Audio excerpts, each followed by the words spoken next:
cheesing.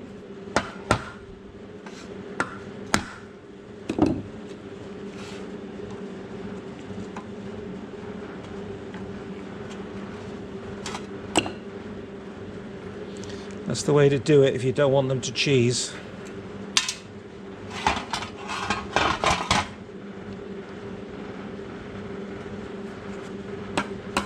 If they come to you pre-cheesed, you've not really got much hope, but if they're not cheesed, get a good fitting Phillips 2 and hammer it a little bit just to release any tension in the threads. You could use a impact driver, but I find they're overkill really for this job. So he's well and truly stuck in there now, which is a good thing.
Sorry.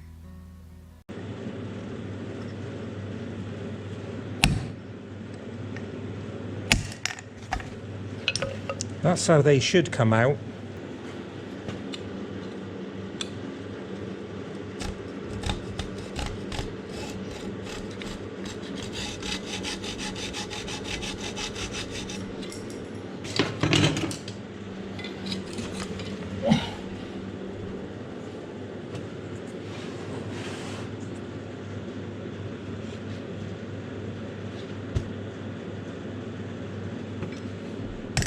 There we go. It wasn't too bad. A few more bits to take out.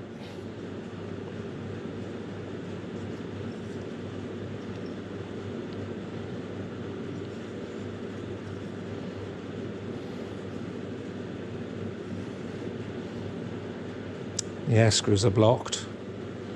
I could drill those out, but we'll see. If there's new ones in the kit, I might drill them out. If not, I probably won't. Let's take those out.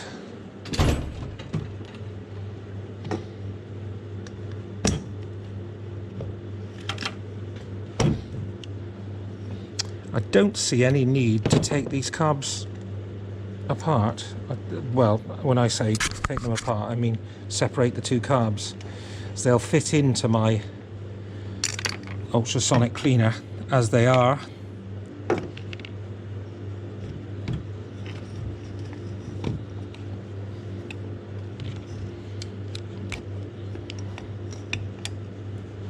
And I can balance them without them being apart anyway. One thing, leaving them together makes it easier to set them up at the right angle when you're doing the float height.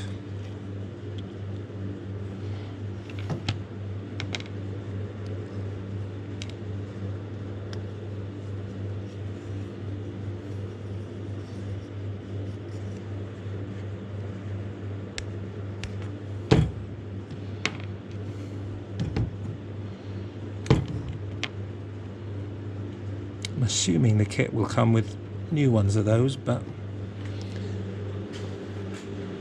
you never never know, of course, their typical California bike, everything has been sealed. Normally, these would be removable, those little ones would be removable, all the jets would be removable, the air jets would be removable. But I can, if necessary, if it comes with new air jets, with new corrector jets, I will drill these out. We'll see.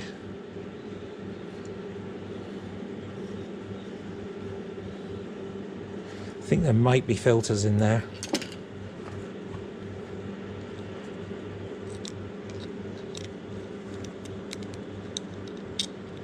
Yeah.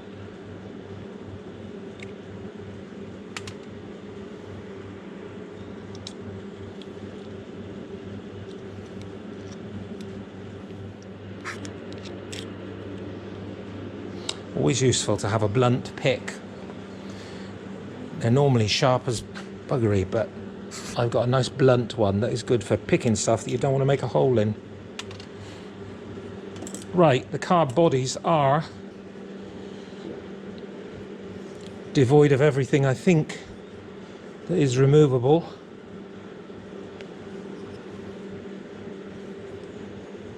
I'll give them a session in the sonic cleaner,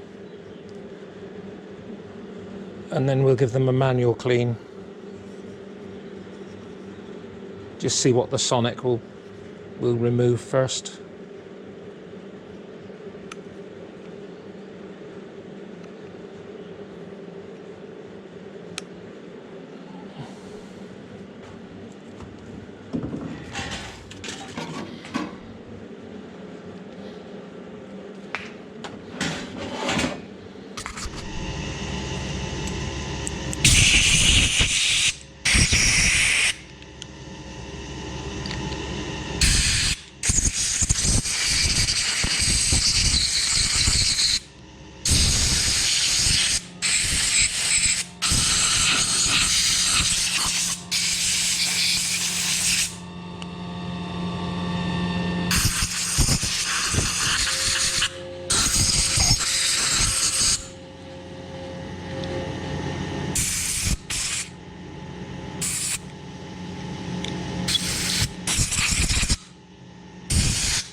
That's your air screws there.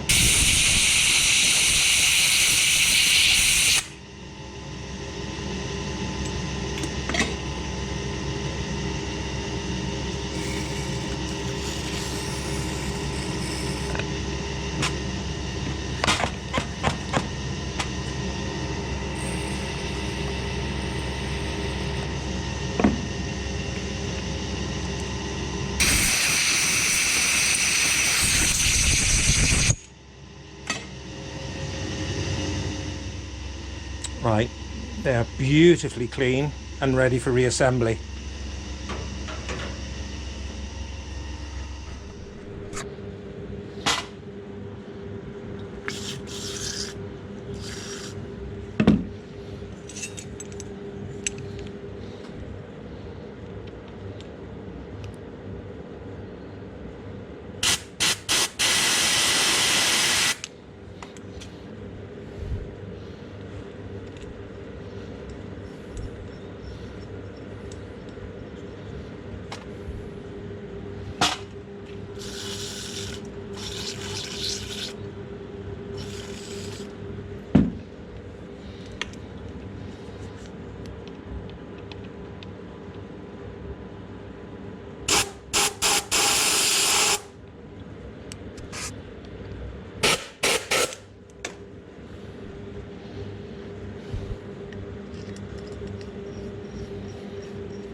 So this is my method of removing a diaphragm, changing the diaphragms basically. I'll put that one over there with that one so they go back together in their set pair. So you take the needle out because you don't want to damage it, and you're going to be messing about with this for a while. So what you then do, you've got, right, that's the old diaphragm off the old one. There's the new diaphragm to go on. That's the old diaphragm. So we quickly look just to see where he's placed. As with the other one, he's just to the left of the left-hand hole. So then what you do is you just don't panic, just grab hold and pull. And if your diaphragm's not completely knackered, it will come apart quite easily like that.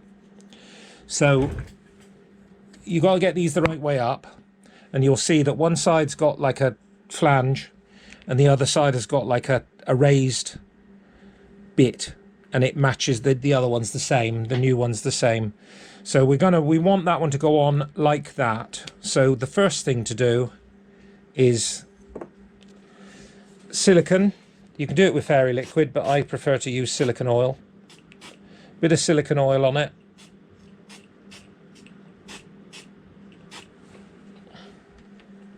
Get a bit of silicone oil in the seal.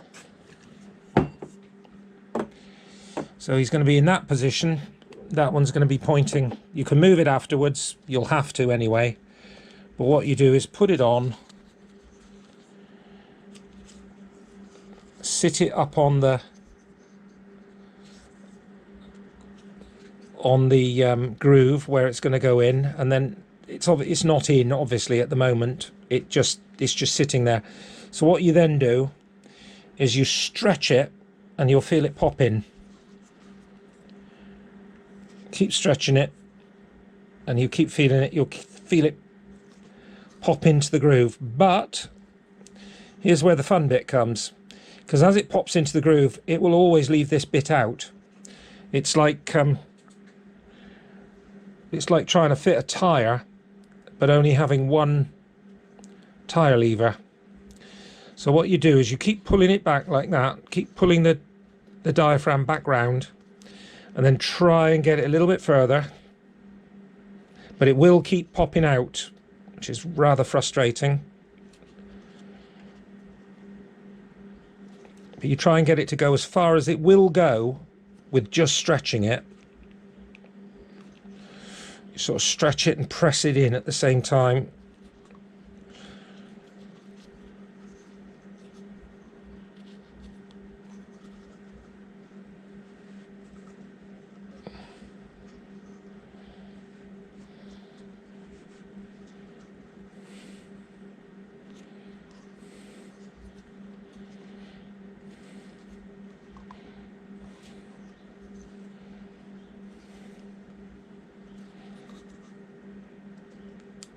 Yeah, you saw it go in there, but it's going to always leave a bit out like it's doing there. So what my little trick is,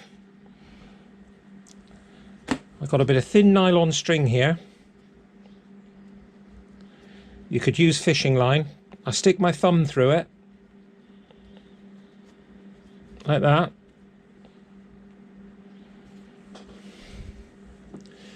and I get plenty of silicone oil on it. Then what I do is I grab hold of it like that and pull, catch as little as you can of the diaphragm, and keeping some pressure on your thumb so you're pulling it back each time. Hang on, need to get that stretched back out. Let's pull that back out for a sec.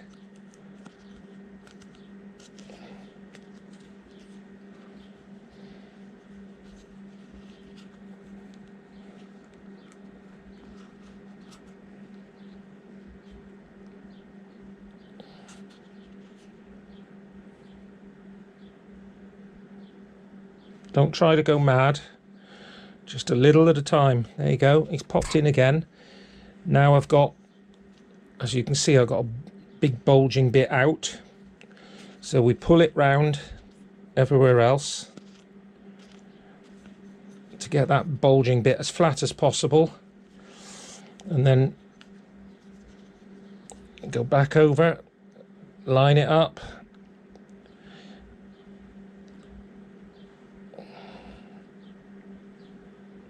Try not to go too mad, just a little bit at a time.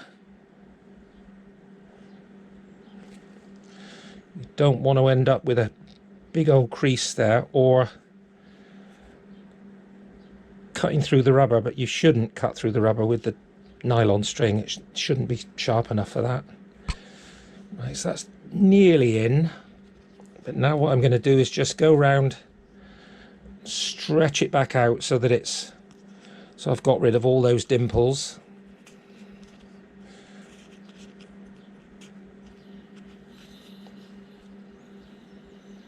That looks pretty good. And then what you can do is you can just go round and just test it by just pulling it in, making the string go all the way in. Keep on going round, find a new place.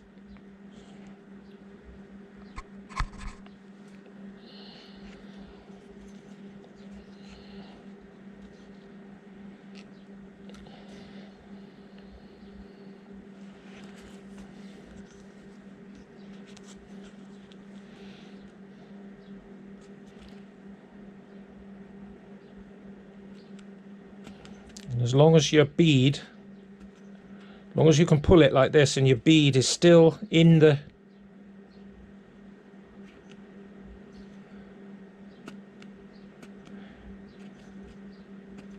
that's looking pretty good right now. I just need to get it in position. So you always lose your position a little bit. As you can see, that little knobble's there, it's got to be there. So what I've got to do now is a bit more silicone.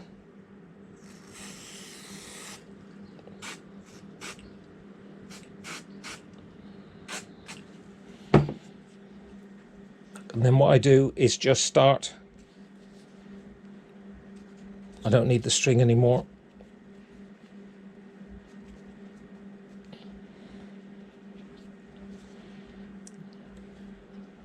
What I do now is just like you would with lining up a valve on a tyre, is you just pull it round, keep moving, keep on moving, don't do too much at once.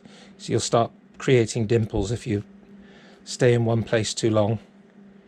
Keep going around, then keep eyeing it up, just see where you've got to.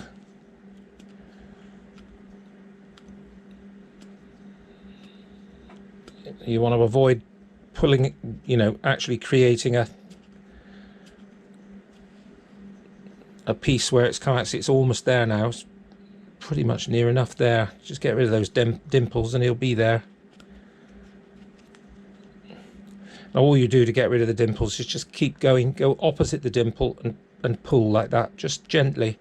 Not enough to pull it out of the bead, but just enough so it moves around a little bit. That's pretty much it, I think.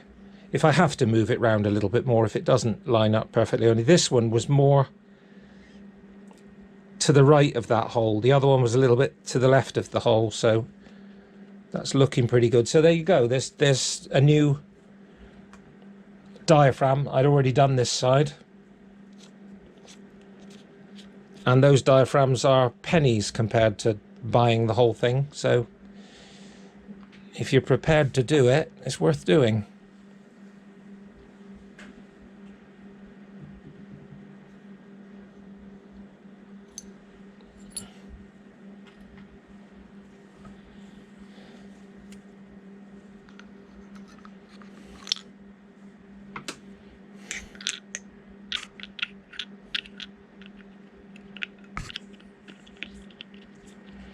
These are simple ones. This is only really, I've only ever seen ones like this on Hondas.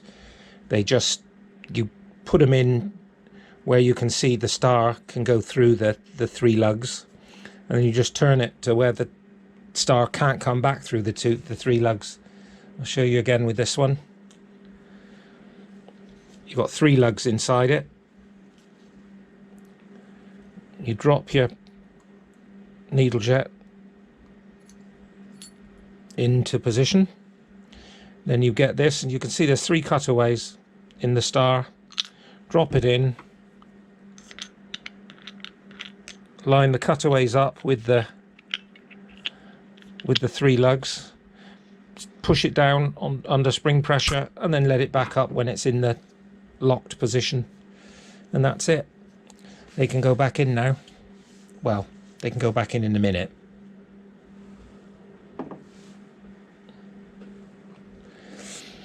I've got to reassemble the rest of the carbs first, using all this kit.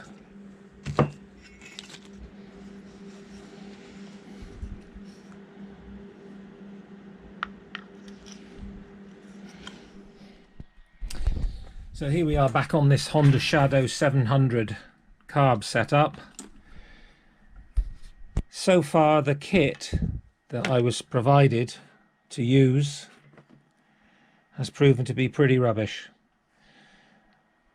These are all the parts I cannot use. I can use the gaskets, I hope. But these are all the parts that don't fit. Well, I could use that. I could use the air jet. That doesn't fit. The emulsion tube doesn't fit. The needle jet doesn't fit. The needle. And these, which I had changed and was planning to use with the new valves, with the new cut-off valves, they don't fit. They're too tall.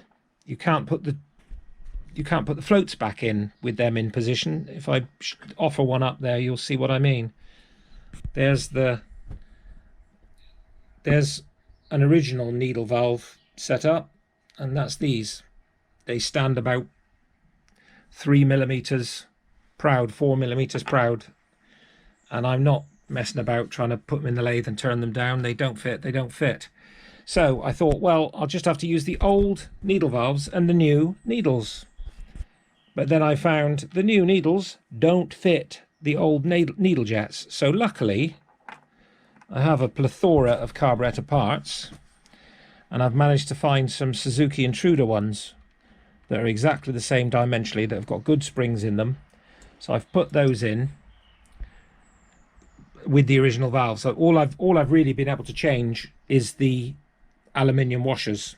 Everything else didn't fit. So I'll just set this camera up quickly on a tripod, and then I'll show you how to go about setting the float height.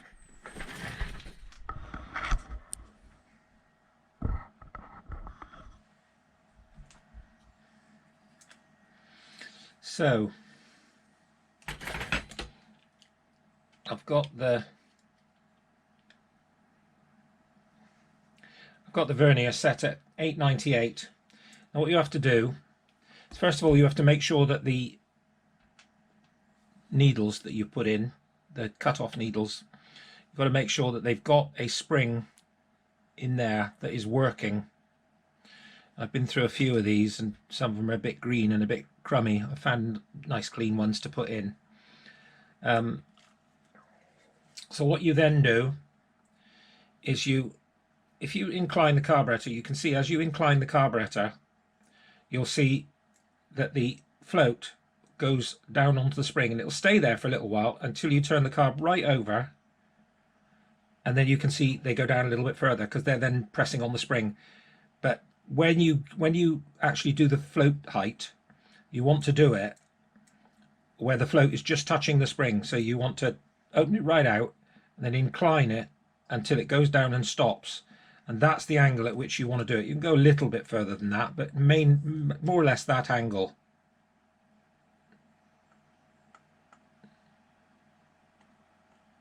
Right, so the float height's a bit high on that one. So what I do to bring the float height back down is apply a little bit of pressure to the tag there and press the tag back away. If you can, try and hold both floats gently.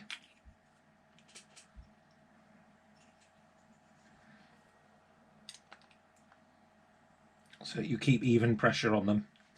And then press down a little. You don't have to go much. You only have to press down a little bit to just give a little bit of bend in that tag.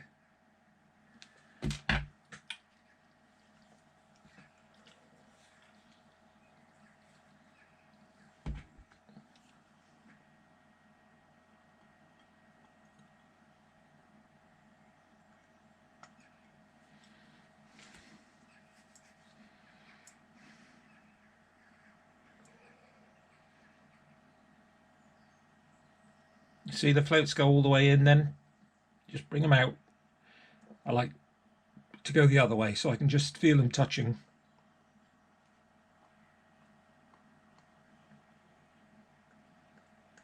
Now I am pressing the float down very slightly there, as you can see, but the floats are not level, and I'm not going to start bending the old plastic because you might break something. So what I'm going to do instead is, knowing that the carbs when they leave the factory are exactly right, the floats are exactly level, if you basically, the one that's higher, if you set him a little high,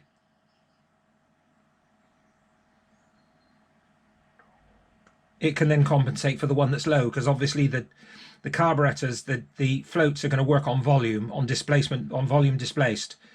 So if one of the floats is going into the petrol, if the petrol level is coming up to the level of one float, it's going to push the one float up so far before it meets the other float.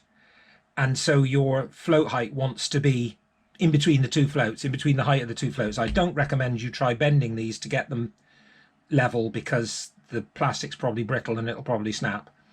So I'm comfortable with that. I've got it set at 8.99. That one's just a little high and that one's a little low, so that's good. I'm comfortable with that. The other one I'd already set, but I will put the float bowl on and then recheck the other side, because I've been messing about with them, and because I've got them both together, there's a possibility that I might have nudged the float with my hand. So I will replace the float bowls, I think, replace that float bowl before I proceed. So here's the float bowl, nice and clean. I've only opened up the one gasket set so far, so we put the new gasket in.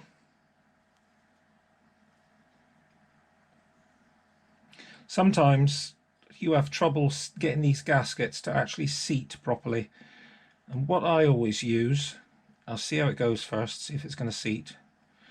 But if it doesn't, if it refuses to seat, if it keeps popping out, what I do is put a bit of silicone grease under the rubber gasket, and that normally produces enough tension that it will hold the gasket in place, because these, unfortunately, all of this stuff is now pattern crap and it doesn't fit as well as the originals. Right, that seems to be sitting in there okay. It was that one there that I wanted to do first, so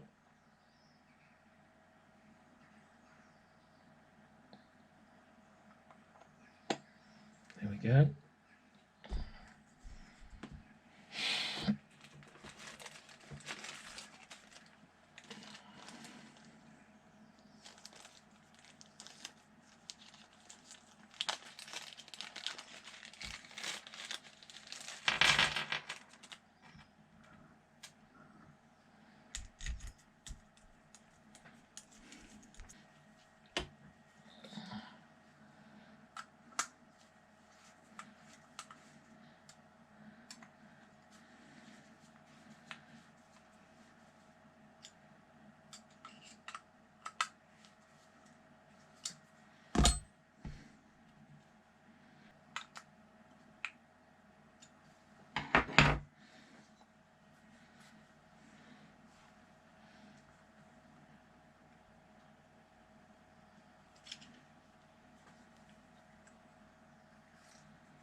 thought I felt my palm go on that. I've pushed the needle jet down slightly. It was pushed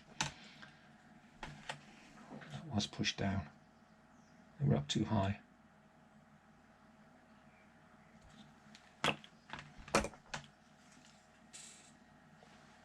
That looks better.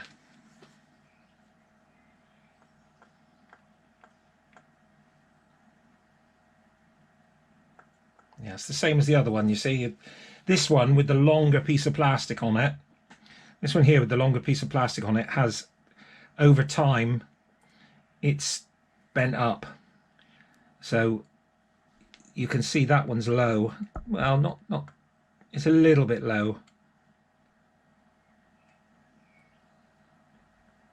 A little bit too low, I think. I might have to...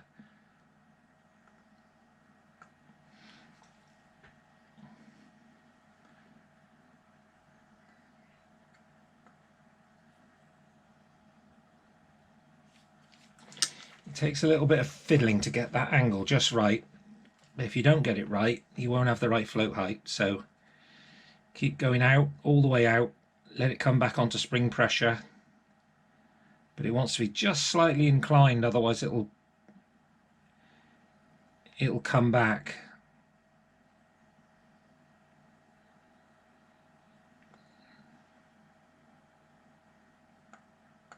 I think that's okay.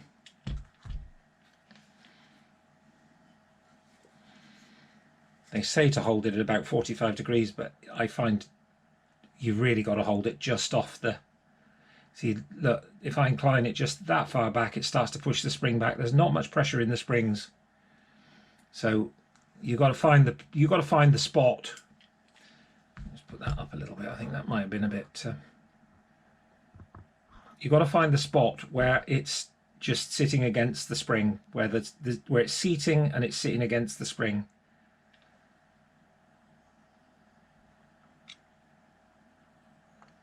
Yeah, I'm comfortable with that. It's only this model that's 9mm anyway. The other models tend to be 7.5mm, so I think I'm comfortable like that. I wouldn't want to set the one to 9mm because the other one then would be about 7mm. So we'd get a happy medium. It's the difference between... The workshop manuals are done when the bike and all the components are brand new, and you're not going to be dealing with a brand new bike, you're going to be dealing with an old one. So you have to consider what parts have worn.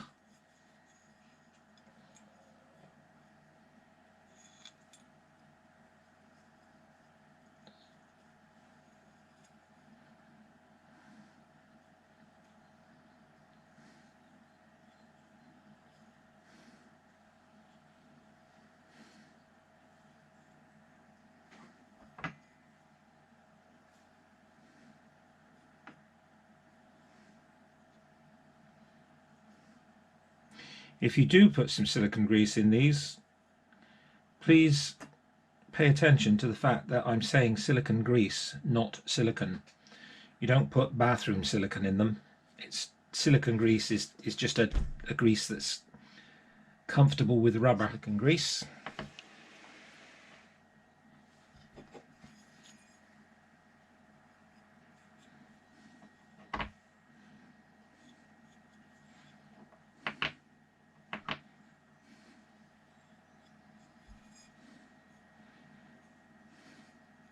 Just shove it in all the corners where the gasket is likely to come out.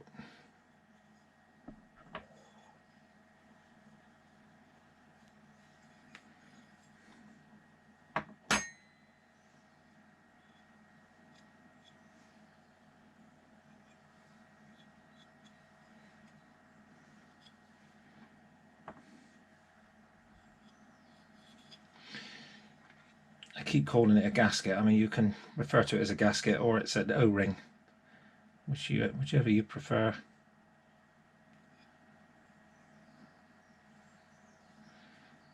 See, now it's got a little bit of surface tension that's holding it in there.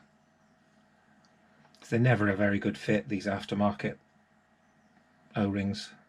Right, that's in there now. You can see he's sitting quite comfortably. Right, so try and point these out. See where my finger is there?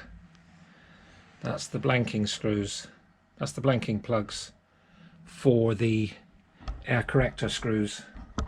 So all I'm going to do is take a little 2.5mm drill, just bang it in the center of those, put my hand over the carb. I've got a bit of cloth on the bottom of it to block them.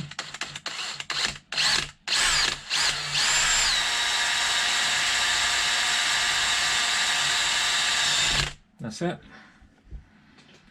Now all you do, get rid of the swath.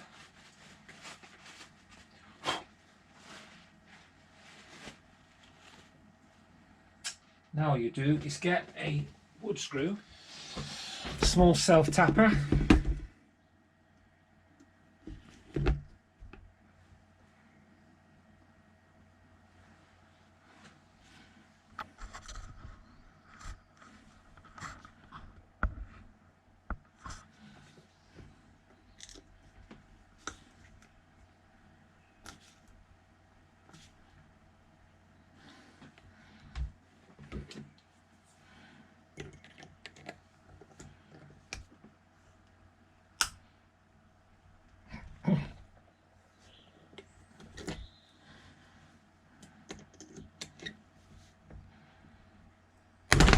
There it is. That's your blanking plug.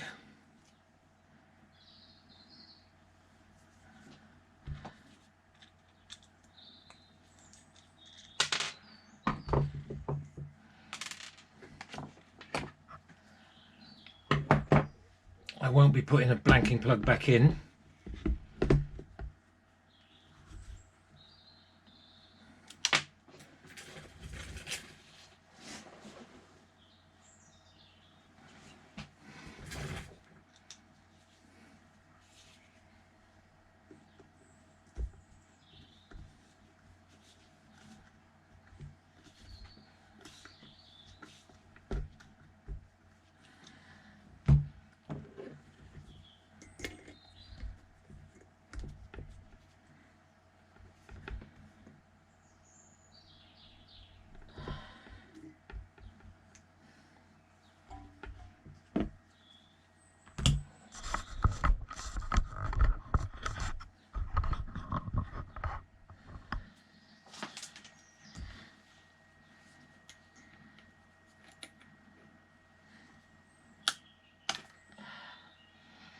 There he is. Right, so I believe for this bike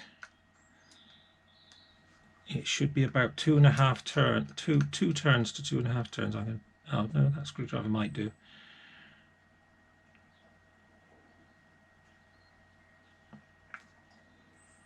Half.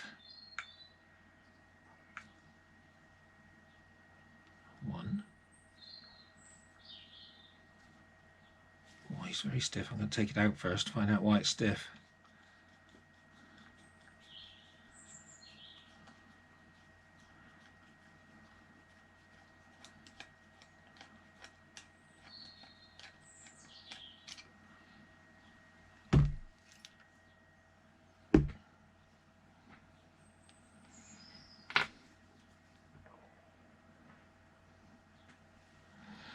Now there is still a washer and an O-ring in there.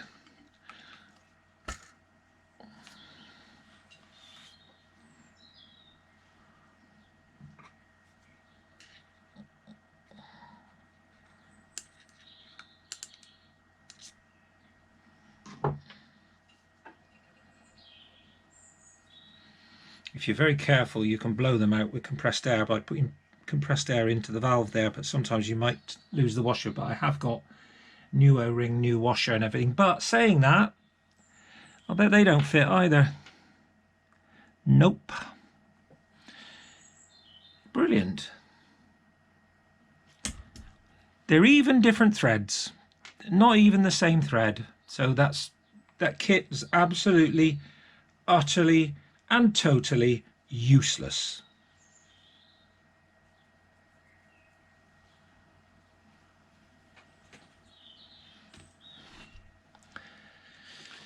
So I pulled the O-ring and washer out in the end. There's the O-ring and there's the washer. I pulled them out in the end using a wood screw. I'll show you in the other one how I did that. I'm going to try the new air corrector jet in the body first before I attempt to put the gaskets and spring in. I'm just going to take this one straight out without screwing it in because there was some resistance there when I tried to screw the other one in. So I'm going to take it out and then I'll show you how to take out the O-ring goes in first, and then the little washer, and then the spring, and then the jet.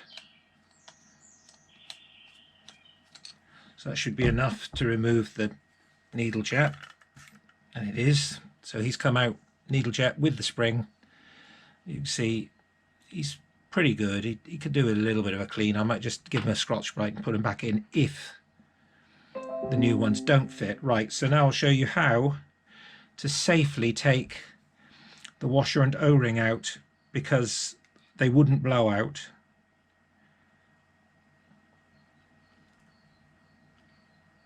Don't go screwing it in like a mad thing, just screw it in gently. Keep pulling it out and trying it, see if it's brought it out. There's the washer.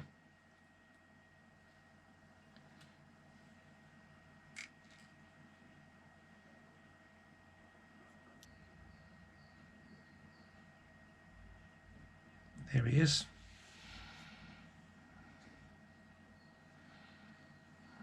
Haven't damaged them.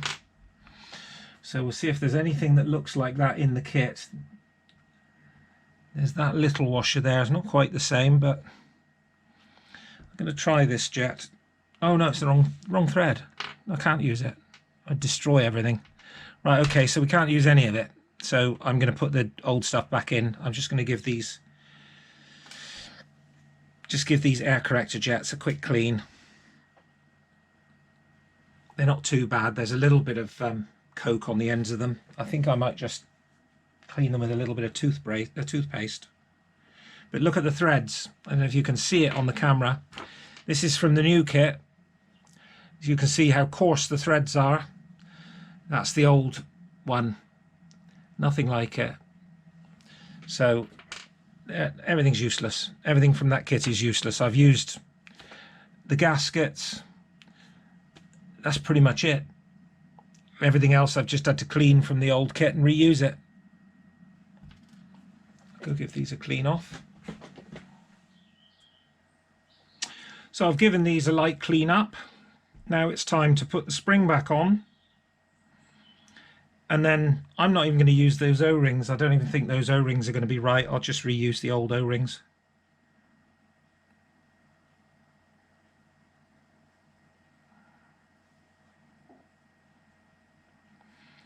So on with the O-ring. And then the little washer.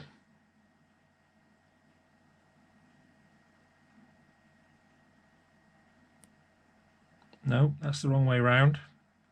My apologies. Little washer, then the O-ring.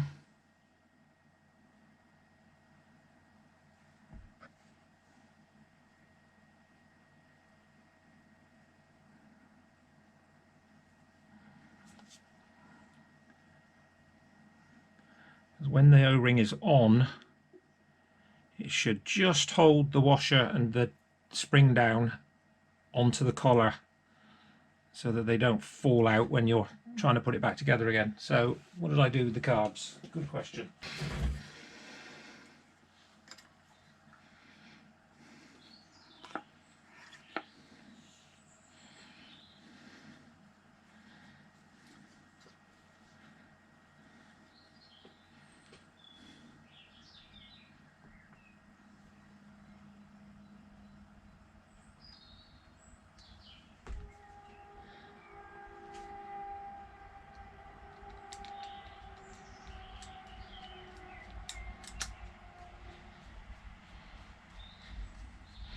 So what you do now is you screw them in.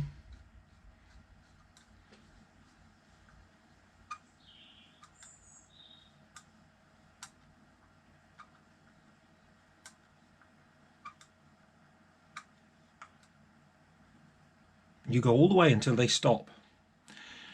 And then I believe, for this model, I believe it said 2 turns.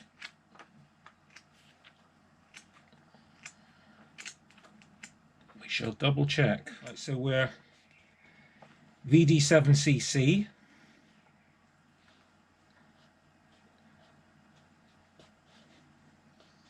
Two turns out.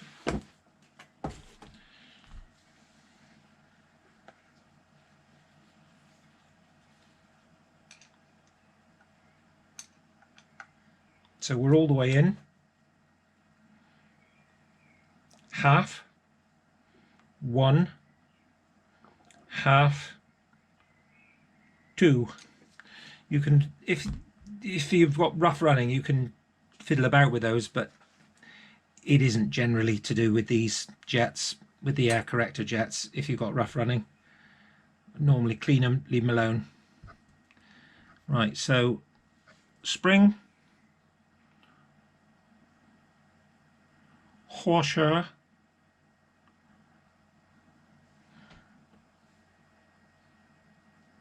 dirty stinking hoe ring,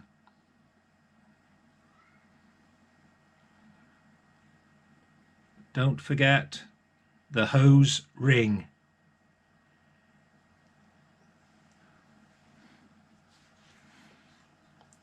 That's the one.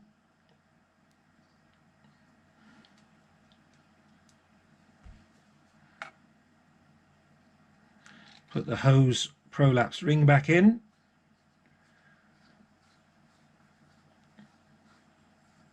This was the one that was a little bit tight. It's all right now. I think it must have had some build up of crap or something in it. You can feel it when it gets in, when it's all the way in, it definite stops. So there we go. That's half a turn out, 1 turn out, half a turn out, 2 turns out. So they're both done. Right, so that is the carbs finished. Now I've just got to put the relevant hoses back on. Then I'll put some petrol in them, put them at the right angle, how they would normally sit on the bike, fill them up with petrol, and just observe that they don't spew petrol out.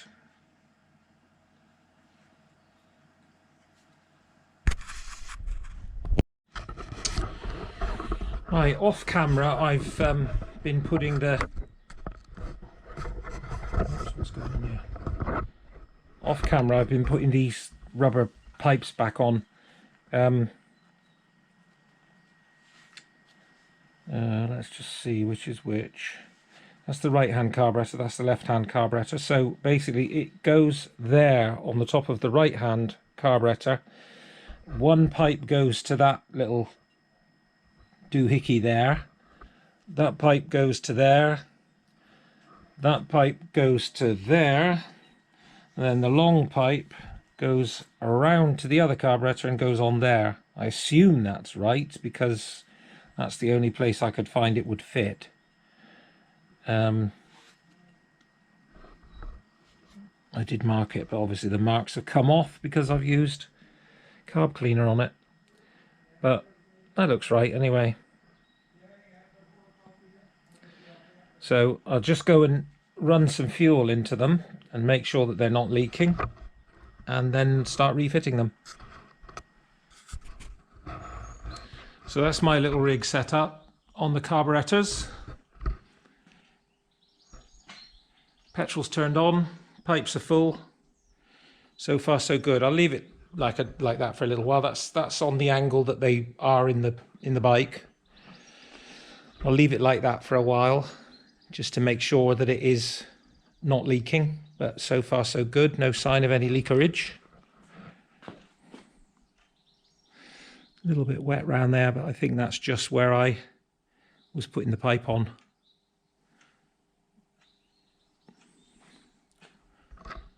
but nothing coming out of the float bowls, nothing coming out of the overflows. A bit of a shake as if the bike was in motion. Looking good.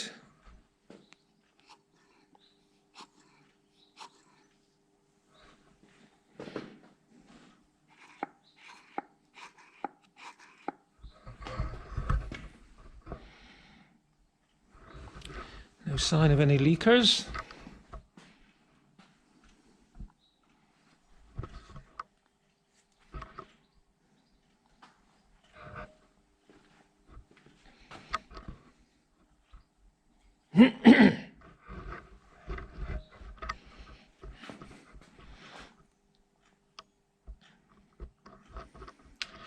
I'd say that's okay.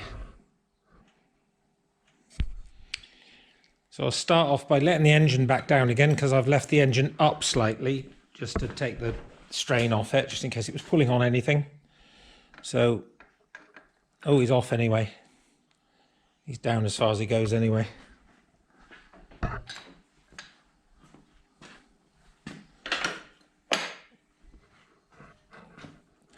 Okay, so pull my poppers back out.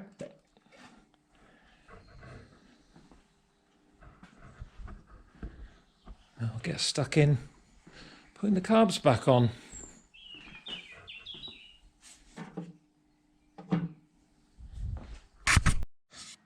So this is the correct way of reattaching these Californian EPA hoses. They are on the main thing goes onto the right hand carburetor, and it goes on the back one and the next one to it.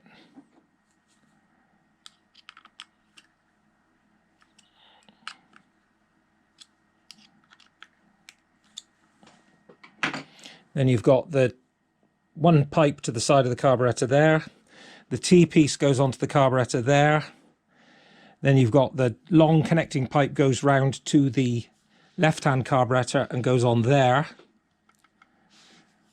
That's your two fuel-in pipes. And I'm guessing there'll be a rubber pipe to go on that one, back on the bike. And your two clampy things. I don't know what, there was nothing in those, but we'll figure out. There might be something that we can line up with those. That one I've put back in there. I think that was the right place for it. Yeah. So now we'll try getting them back into the bike. Just give all the rubbers a good lubing with some silicone so things will slide a little easier.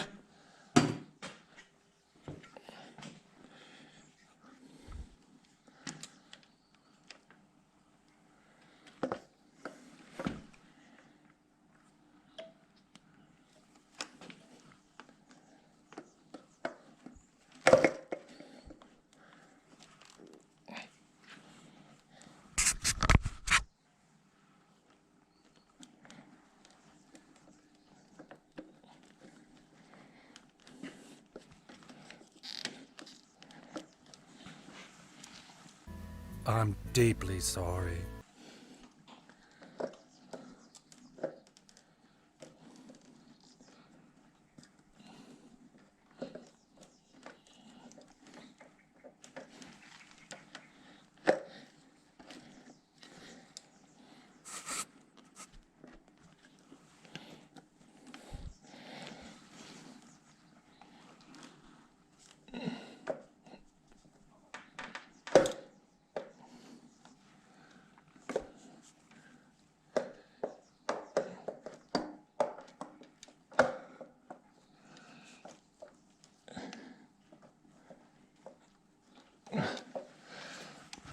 Part way there.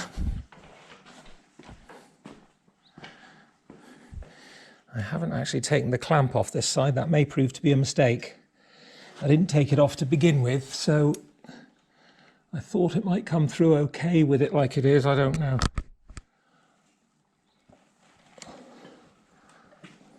Yeah, I think it might.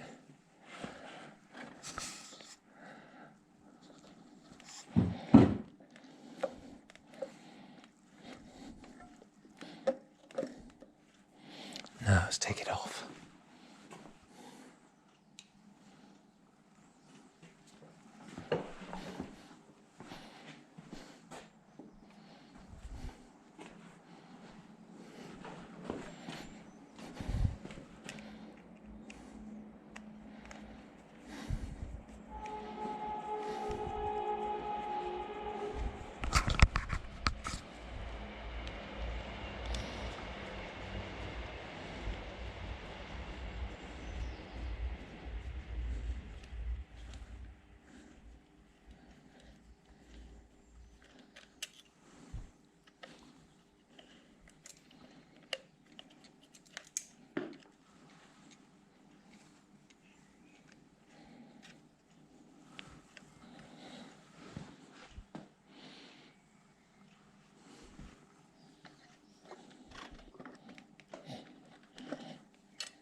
Right, that's on the manifold rubbers.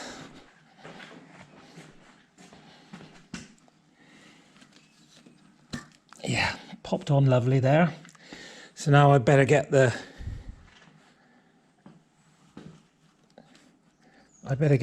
clips back around them, and then I've got to manage to pull these down.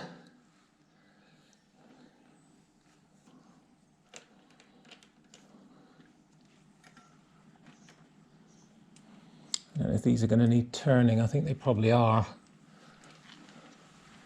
They've probably turned around in the process of being mullered into position.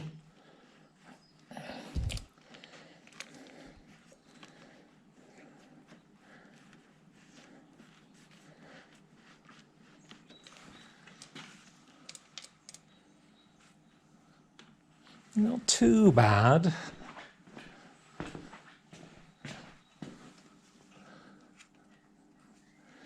Yeah, I think that one's pretty much where it's meant to be.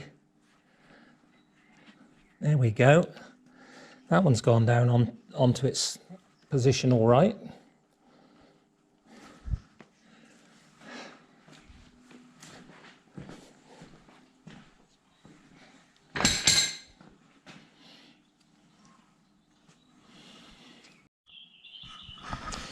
I don't know if I'll bother including the putting the engine back together, putting the engine back in the frame and everything, pulling the engine back up. I don't know if I'll bother with that. That's it for the carbs, really. There's nothing more to do apart from put the air filter and all that back on. But as I'm triking this one, I should probably not bother putting too much of it back together. I'll loosely put the exhaust pipes back into position so I know where they go in relation to the rear frame. But it was mainly a case of getting those carbs done before I went any further.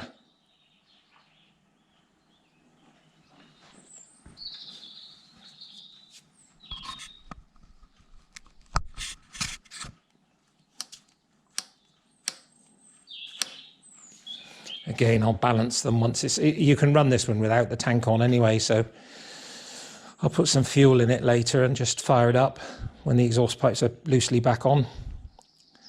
Suppose I better carry on and put everything, engine back up into the frame and all that nonsense. Put the water pipes back on, go from there.